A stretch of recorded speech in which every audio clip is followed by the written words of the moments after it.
So very good afternoon, students. Am I audible? Can you see the slide? Yes, sir. Yes, sir. Okay. See, in the previous class, we discussed about the reinforcement theory. Kindly see the slide here. I'll do a quick recap of the concepts what we have discussed in the previous class. See, B.F. Skinner, reinforcement motivation theorist, contends that to motivate employees, it is really not necessary to identify and understand the needs which we studied in content motivation theory, nor to understand how employees choose behaviors to fulfill them, which we studied in process motivation theory. But what Mr. B.F. Skinner in his reinforcement theory proposes that through the consequences for behavior, people will be motivated to behave in a predetermined ways. So reinforcement theory uses behavior modification and operant conditioning.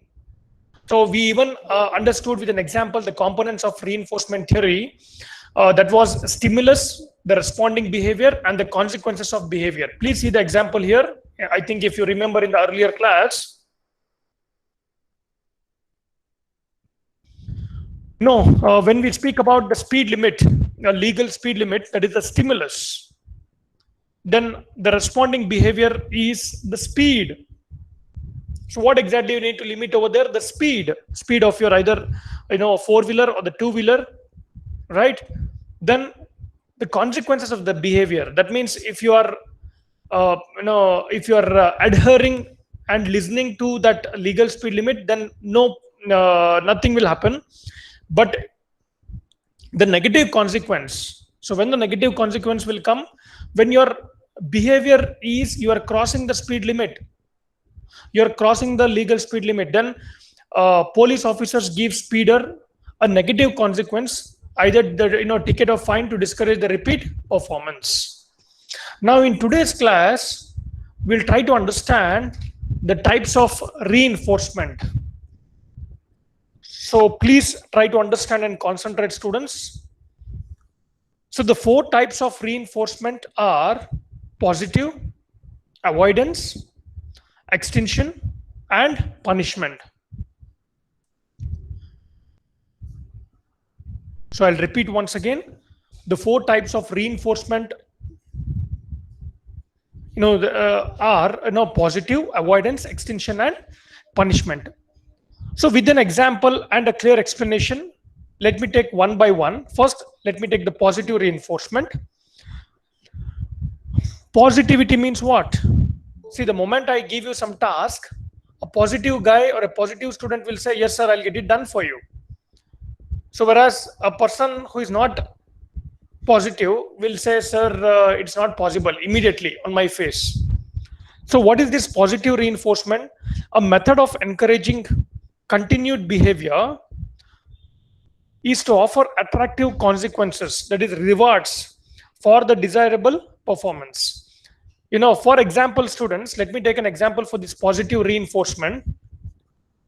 An employee is on time for a meeting and is rewarded by the manager thanking him or her. So the prize what the employee will be getting from the manager will be used to reinforce the punctuality. Please understand this. Okay. So other reinforcements are like pay or the promotions or increased status and so forth. And very important, students, author Ken says that positive reinforcement results in positive results, and which is the best motivator for increasing the productivity in the organization. So whenever you are punctual or whenever you are executing the given project within the deadline, so the manager, if he comes and praises you or gives some suitable reward or recognition, then obviously that's a positive move. So you are motivating the employees. So the prize is used to reinforce punctuality there. Correct? So this will ultimately motivate the employees, and also in turn will result in increasing the productivity of the particular product. That is what is positive reinforcement. And then avoidance reinforcement. See, avoidance is also called a negative reinforcement. Please understand this. And very important, students, when you are asked a question in the examination, you will be totally confused because you are studying a lot of theories here. So what my suggestion is, after each unit or day by day, try to write down the points in the notes, or the slides are already shared with you in your mail inbox.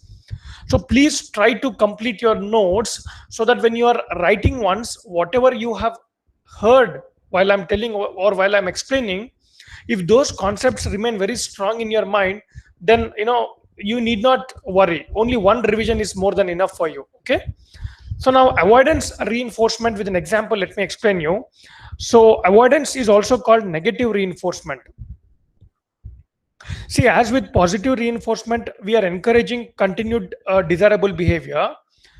The employee avoids the negative consequence. For example, an employee is punctual for a meeting to avoid the negative reinforcement, such as a reprimand. So rules are designed to get employees to avoid certain behavior. So, however, rules in and of themselves are not a punishment. See, punishment is given only if the rule is broken.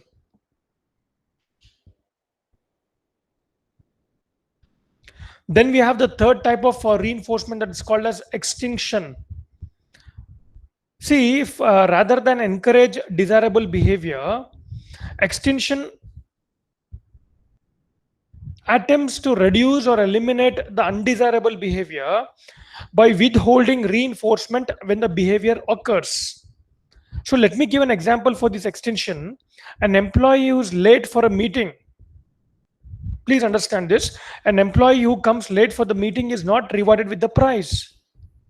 Or the manager may withhold a reward of value, such as a pay rise, until the employee performs to set standards. From another perspective, managers who do not reward good performance can cause its extinction. See, in other words, if you ignore good performance may stop, because employees think, why should I do a good job if I'm not rewarded in some way? Sometimes it happens, right? So even though if you are doing extremely good, and if nobody is noticing, so you will be demotivated. So you will be asking a question that, like, why should I do a good job if I'm not rewarded in some way? Right? So that is something called as extinction. And the last one, when we speak about the types of reinforcement, that's called punishment.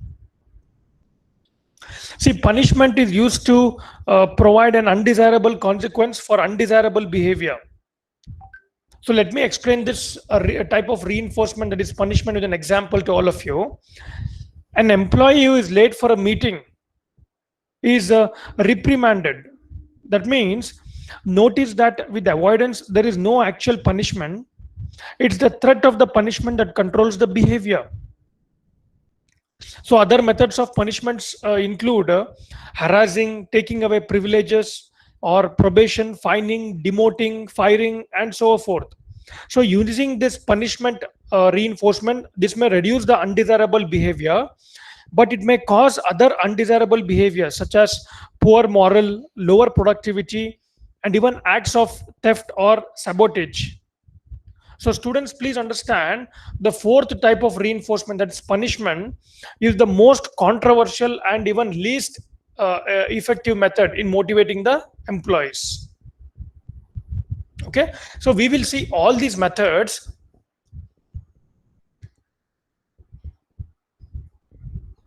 with the help of a suitable diagram. So please see there, students. See, as a manager, you have an assistant who makes many errors. Please understand this particular example. So you have an assistant with you who makes many errors when completing the correspondence. So your objective, which you discussed with the assistant, is to decrease the error rate by 50% by the coming Friday, by June 4, 2010. So based on your assistant's performance at that time, you have 4 types of reinforcement that you use with her or him when you next review her work. Please understand this case, students. Now, employee behavior, the first case we will take is improved performance. Then the type of reinforcement what you will be putting on your assistant will be positive. So when I say positive reinforcement, so as a manager, what you will be doing, you will be giving up positive points or praise the improvements. So due to which, what will be the result? Your assistant's performance will repeat the quality work, because it was a positive reinforcement from your side. You praised him, so due to which he got motivated, and probably in the future he repeats the quality work. Correct? And then the second row over there, you can see my cursor, the improved performance. The type of reinforcement will be avoidance. Then manager action is do not give any reprimand. Then also he or she will repeat the quality work. But see the third case here, see my cursor over there in the screen, performance not improved. Then the type of reinforcement what you will be putting will be extinction. So extinction means what? The manager action will be without praise or rise. So if you do not praise or rise, either you should tell something, right? Then what happens for the employee behavior? He or she will not repeat, do not repeat, or even sometimes it leads to poor work in the future. It might actually, it might, okay? Then performance not improved. Then finally, we speak about the punishment. Then discipline action such as a writing warning should be given. A small warning should be issued against that particular assistant. Then what happens? Because of that, he or she will not repeat the poor work. So please understand, out of these four, see sometimes what happens, students, practically speaking, when we punish, as I mentioned to you, punishment is the most controversial and the least effective method in motivating the employee. See what happens normally when we punish someone, they'll be keeping a grudge on you. Correct? So they will not take in a positive way. So they will be keeping a grudge on you, due to which they might immediately do a good quality work, but over the long run they do not want to work with you. They might not want to work with you, right? So the best type of reinforcement is always positive. That means praising the improvements so that the quality work will be repeated in the future. So our job is not to punish anybody. This we have to keep as a last resort. But the first few things are positive, and then avoidance, and finally, if things are not working, then extinction, and last but not the least is punishment. So always we should try to give the positive comments. See, when we see a person, so we will be seeing a lot of positivity as well as we'll be seeing negativity too in an individual. Correct? So we have to neglect the negative things and take the positive in him and appreciate or praise, so that by praising, see, someone is rewarding, he or she will feel that, okay, the manager is praising me. That means a lot of confidence the manager has got on me. So due to which I should do a better quality work in the future. So that environment should be developed in each and every organization. Okay, so we will try to understand motivating with reinforcement.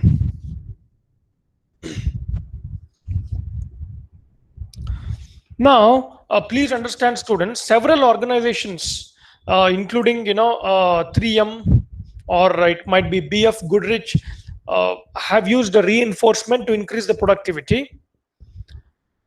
A small example is Michigan Bell had a 50% improvement in attendance and above standard productivity and the efficiency level. So generally, please understand, the positive reinforcement is the best motivator. I'm repeating once again, the positive reinforcement is the best motivator. So continuous reinforcement is better at sustaining desired behavior. So, however, it is not always possible or practical.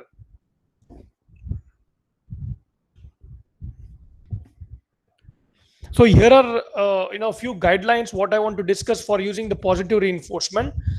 Uh, First and the foremost point here is make sure employees know exactly what is expected of them. So we as a manager should set the clear objectives. That is very important, students. Your objectives should be clear and well explained to all the employees. And after that, when the employee achieves a certain objective or a project, so appropriate rewards, identify the employees who are doing extremely good, and the reward should be given for them so that it will motivate them. And then the third motivating factor is select the appropriate reinforcement schedule. That's very important. Then do not reward mediocre or the poor performance, because what happens is if you are rewarding someone who is doing extremely not well in the organization because he or she is somewhat related to you, so you should not do any kind of bias over there, because someone who is doing extremely good in the organization, he'll be demotivated, right? So you should be very cautious when you are rewarding, whom you are rewarding, what is the contribution of an individual to that particular project. You should understand that, and then only you should do a proper reward. Otherwise, a lot of negativity you are spreading over there in the organization if you reward a improper person or a guy or a girl who is not suitable to get that particular reward. Okay, then look for the positive and give praise rather than focus on the negative and criticize. See, very, very interesting thing is criticism everybody can do. That's not a thing. You can identify the mistakes in each and every task in an individual. That is not so important. But identify those mistakes, conveying the same mistakes to that particular person, that in a very positive, or we should more rather doing that, we should focus more on the positive and give praise rather than focus on the negative and criticize. And then never go a day without giving a sincere praise. So do things for your employees instead of off to them, and you will see productivity increase. See, when we say do things for your employees instead of to them, that means as a manager, try the positive first. Positive reinforcement is a true motivator because it creates a win-win situation by meeting the needs of the employee as well as the manager and the organization. So from the employee's perspective, avoidance and punishment create a loss-win situation. Or you can say it's not a win-win situation, whereas it's a lose and win situation, because the organization or manager wins by forcing them to do something they really don't want to do. See what happens, they might be doing that particular task because of the pressure or because of the fear, but wholeheartedly they might not do. So the best thing is try positive first.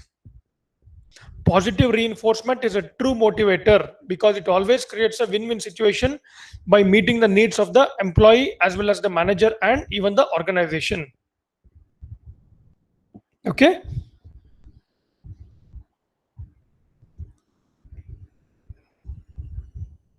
See, when we are going for the next particular leadership theory, you should always keep in mind the previous leadership theory is what we have discussed. Otherwise, what happens is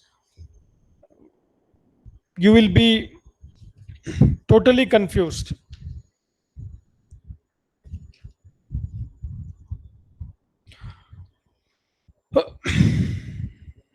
One minute, students. Okay, contingency leadership theories and models. Now,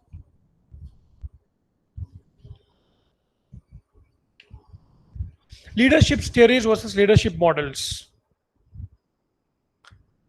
Both the trait and behavior leadership theories were attempts to find out the one best leadership style in all the situations. In the late 1960s, it became apparent that there is no one best leadership style in all the situations. So managers need to adapt different leadership styles to different situations. Thus, please understand, contingency leadership theory became the third major leadership paradigm, and the leadership styles used in its models are based on the behavioral leadership theories. So here in contingency leadership theory, we will try to understand the need for global contingency leadership. So leadership theories versus leadership models. Please see the slide over there. A leadership theory is an explanation of some aspect of leadership. Please understand, theories have practical value because they are used to better understand, predict, and control the successful leadership. A leadership model is an example for emulation or use in a given situation. See, earlier what we discussed, students, we talked about leading by an example, which is emulation or the hope that followers will imitate the leader's behavior. But here we will try to understand the situation to improve the performance of leader, followers, or both. See, all of the contingency leadership theory have leadership models. The leadership model is the summary of the theory that can be used when selecting the appropriate leadership style for a given situation. So please understand, contingency means what? Contingency means it depends. I'm repeating, contingency means it depends. So one thing depends on the other things, and for a leader to be effective, there must be an appropriate fit between the leader's behavior and the style and the followers and the situation.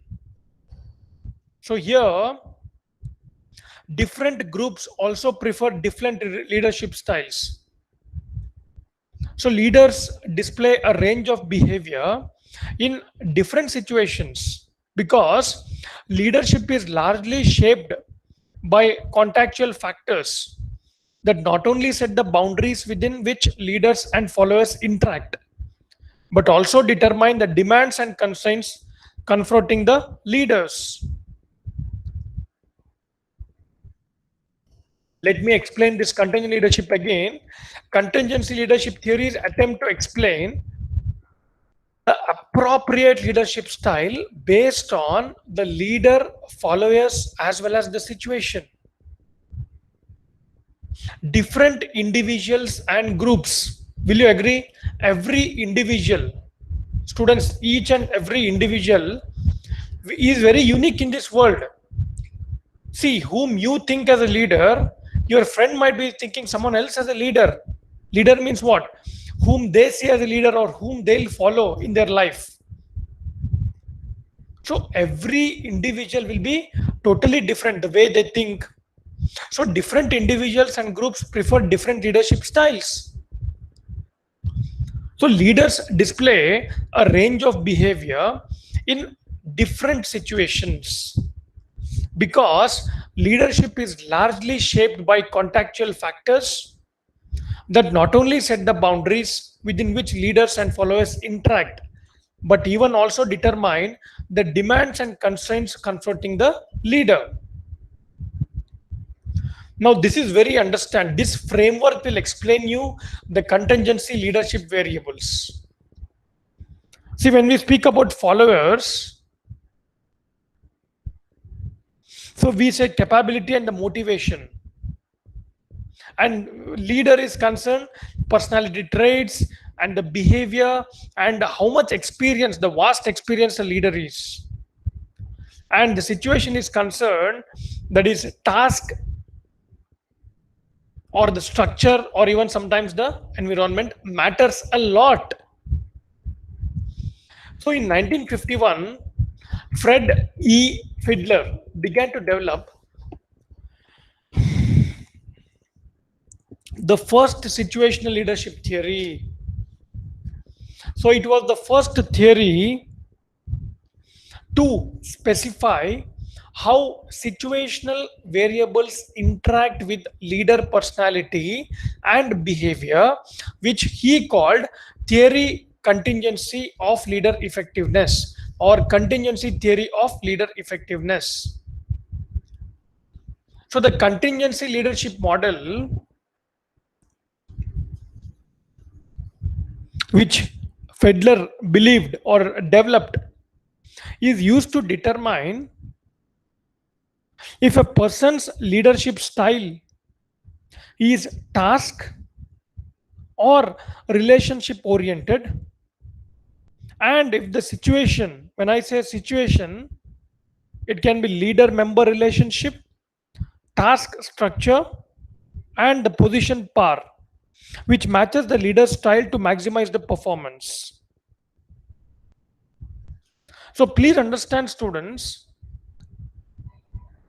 Fedler's leadership styles, situational favorableness, and determining the appropriate leadership style for the situation, and the research by Fedler and others. So that I'll show you in the next slide here.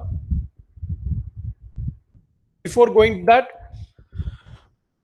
what we understood by contingency leadership model. See, the contingency leadership model is used to determine if a person's leadership style is task or relationship oriented, and if the situation, that is leader member relationship, task structure, and even the position power matches the leader's style to maximize the productivity or the performance of an employee in the organization.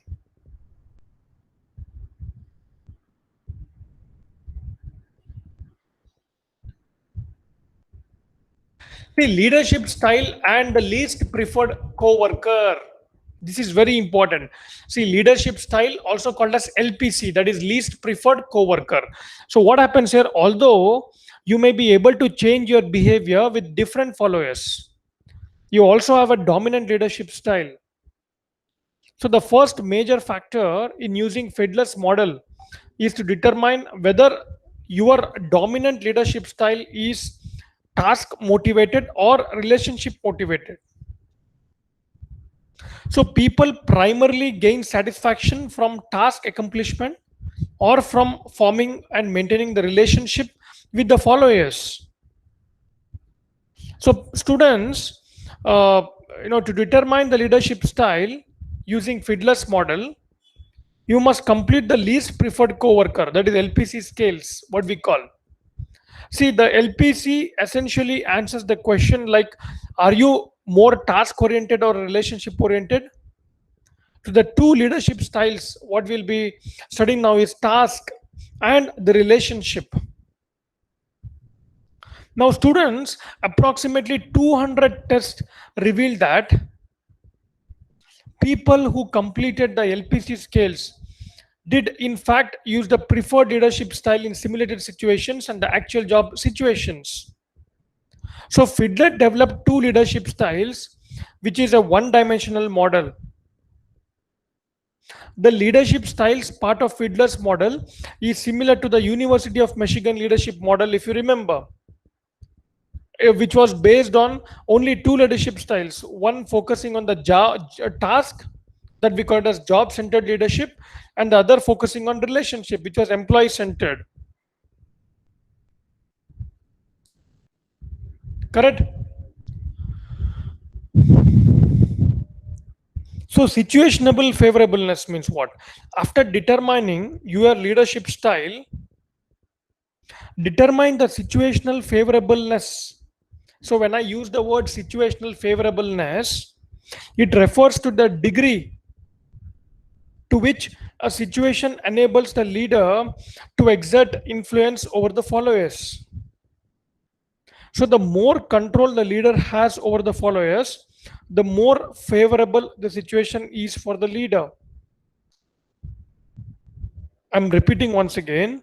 The more control the leader has on the followers, the more favorable the situation is for the leader. So the three variables in order of importance will be leader member relations, what we discussed, then task structure, and position power.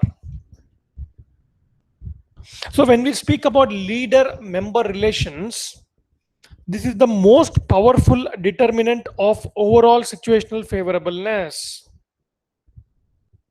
Now there are questions like, is the relationship good, that is cooperative and friendly, or poor, that is antagonistic and difficult? So do the followers trust, that is, will they respect, accept, and have confidence in the leader? So is there tension? Is there much tension, that is poor? So leaders with good relations have more influence.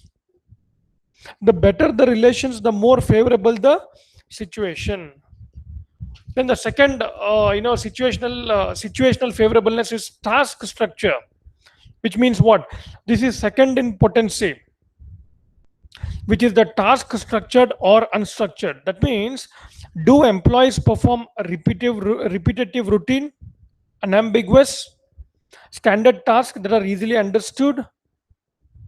So leaders in a structured situation have more influence. The more structured the jobs are, the more favorable the situation.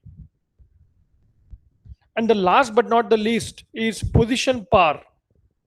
See, as it suggests, this is one of the weakest factors, students, which is position power, that is strong or weak. Here we can ask the questions like, does the leader have the power to assign the work, reward, and even punish, hire and fire, give rises and promotions? Or whether the leader with the positional power has more influence? The more the power, the more favorable the situation. See, you only know if someone is powerful, so obviously more people want to follow them because of the position power what they'll be having, and which is one of the weakest factor.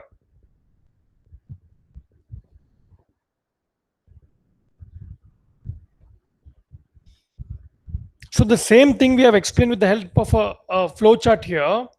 See, it's called a Fiedler contingency leadership model. Please understand, if the manager's LPC leadership style matches the situation, the manager does nothing.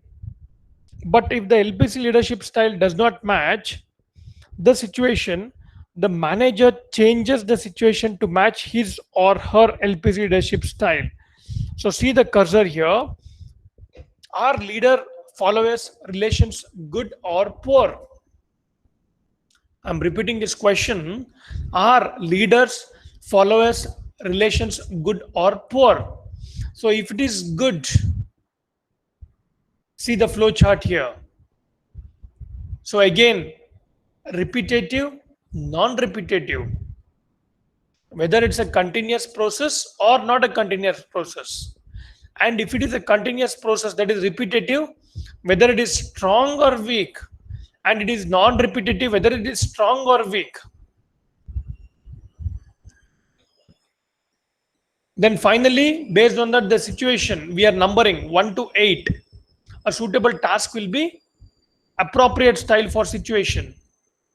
And the similar way, our leader followers relation good or poor? If it is poor, whether it is repetitive or non-repetitive. If it is repetitive, whether it is strong or weak. Or here non-repetitive, strong or weak.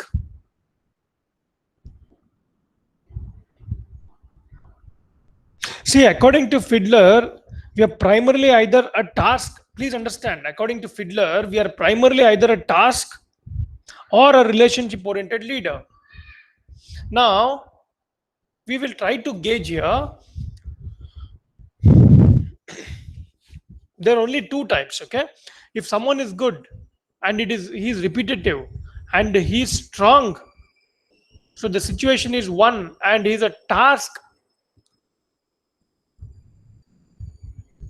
He's a task-oriented leader, appropriate style for the situation. And someone is the task repetitive or non-repetitive? If it is repetitive and it is weak, and then also task-oriented.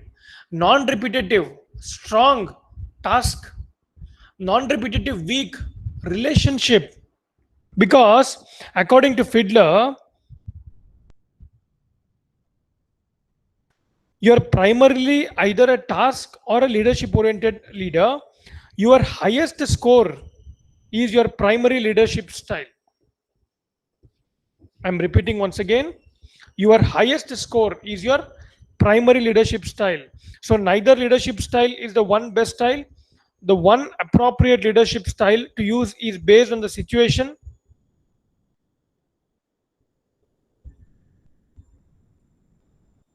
So after understanding this flow chart, we will go to leader continuum theory and model. So I told you this particular unit is very vast, where we'll be studying a lot of theories related to leadership.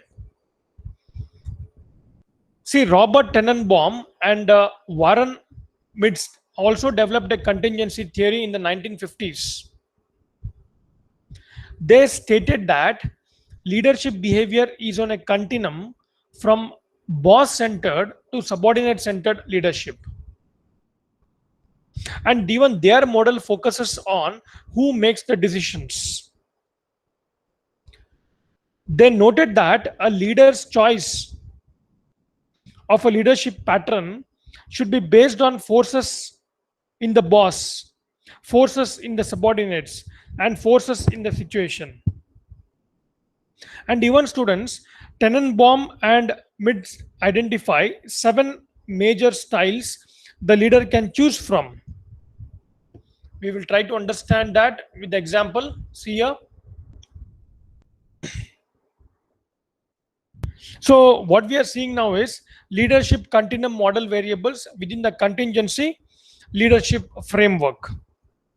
So the leadership continuum model is used to determine which one of the 7 styles to select based on the use of boss centered versus subordinate centered leadership to meet the situation. So boss subordinates situation or time in order to maximize the performance or increase the productivity.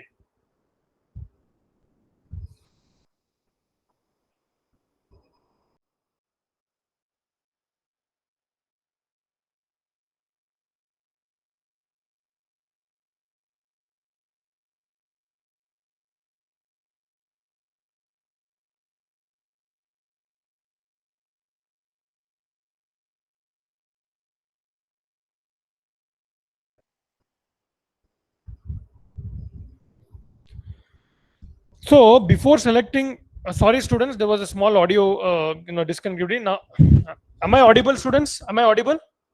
Yes, sir. Okay. So before selecting one of the 7 leadership styles, the leader must consider the following 3 forces or variables. So boss, the leader's personality and the behavioral preferred style based on experience, expectation, values, background, knowledge, feeling of security, and the confidence in the subordinates. It is considered in selecting to leadership style. And even based on personality and behavior, some leaders tend to be more autocratic and others more participative. And even subordinates. The follower's preferred style for the leader is based on the personality and the behavior. As with the leader, generally, the more willing able the followers are to participate, the more freedom of participation should be used, and even vice versa. Situation,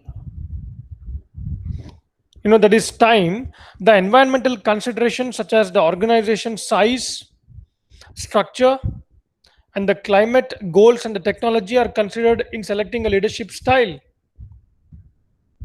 For example, students, if a middle manager uses an autocratic leadership style, the leader may tend to use it too.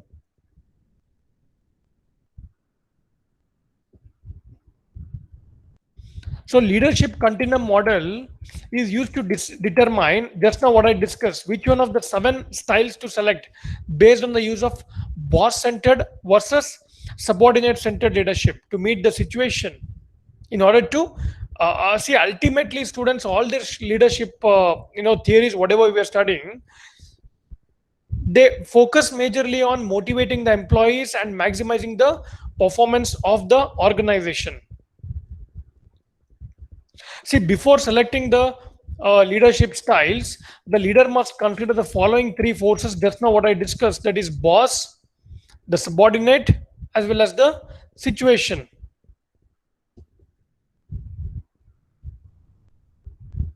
So, before going to path goal leadership theory model, we will try to understand the leadership continuum theory model, so that if I go further, you'll be totally confused today. So this path goal leadership theory model I'll be taking in the next week. Okay, so let me explain again this leadership continuum theory model so that the concepts will be strong.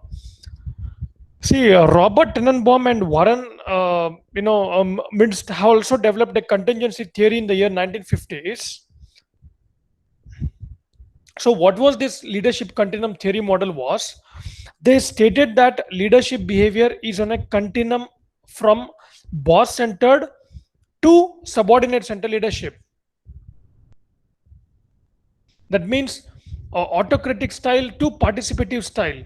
In autocratic style, what happens? Leader make decision and announces it to followers. So individually or in a group without discussion. Correct? And the second one in autocratic style is leader make decision and sells it to followers through a presentation of why it's a good idea. And the third one, in case of autocratic, leader presents ideas and invites the follower questions. And the fourth one, which is exactly in the mid between autocratic and the participative style, leader presents tentative decision subject to the change. Please see that the changes. And the fifth one over there, leader presents problem. See, it changes from autocratic slowly to the participative style of a leader. Leader first, he will present the problem and gets the suggested solutions and makes the decision. Correct? In case of participative style. And the sixth one, leaders defines the limits and asks the followers to make a decision. And finally, the participative style. What is participative style over there? Leader permits the followers to make the ongoing decisions within the defined limits. So that we call it as Tenenbaum and Mid's leadership continuum model. It starts from 1 to 7, that is from autocratic style to participative style. So the leadership continuum model is used to determine which one of the 7 styles just now what we discussed to select based on the use of boss centered versus the subordinate centered leadership to meet the situation. So let me stop the discussion here. Let me stop the session here. So in the next class, I'll be taking you to the path goal leadership theory and model. And very important, students, whenever we are discussing, kindly make sure that you write the concepts in your notes, or after the class at least, whatever the PPTs are there, please write it in your notes. Otherwise, you will be totally confused with a lot of models, because in Unit 3, we'll be studying a lot of other models too. It's not be a confusion for you during the examination. Okay. So wish you a very, very happy weekend to all of you. Please take rest. Kindly be in home. I'll end the session here.